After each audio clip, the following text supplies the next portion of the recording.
If you guys know, my first video of Cantonese rice has so much noise, guys. It was my first ever video on YouTube, and I was a bit shy and everything, and so much noise, no experience. But I still have the video on my channel. You guys can go and check the differences. It is simple, it is easy. Let me show you how I make it. To make Cantonese rice, you need cooked chicken, cooked shrimp, cooked rice. Over medium-high heat, heat your pan, add just a little bit of oil, just about 1 to 2 tablespoons of oil. And then to that, you are going to add grated garlic and chopped onion. Cook for a minute or two. For vegetables, I'm using frozen, which has carrots, green bean, corn, and green peas. So I'm gonna add that. You can also do fresh vegetables over here. And we're gonna saute these vegetables a little bit.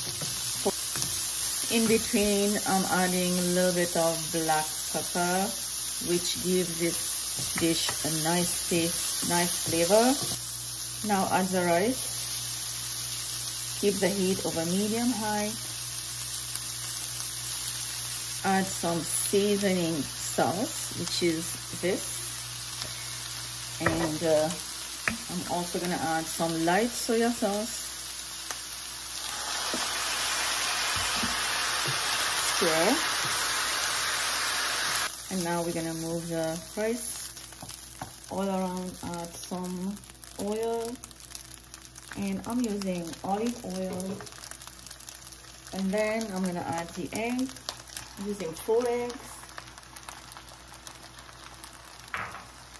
I would like to season my egg with black pepper and salt.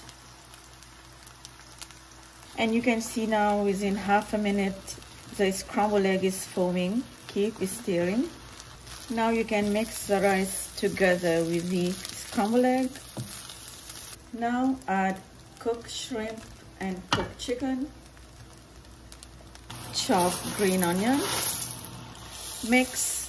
Now this recipe asks for mushroom. Since my whole household does not eat mushroom, it's just John and I that eat mushroom in this house, so we are skipping mushroom in this Cantonese rice. And now you can see our Cantonese rice is ready, and it is gorgeous, it is beautiful, it is yummy, it smells good. I just can't wait to have my lunch, since I'm making this for lunch. Hope you guys enjoy this video with me. Please like, subscribe, and check the full recipe on my website, which is down below. Just click on the link and for more details. For now, bye bye.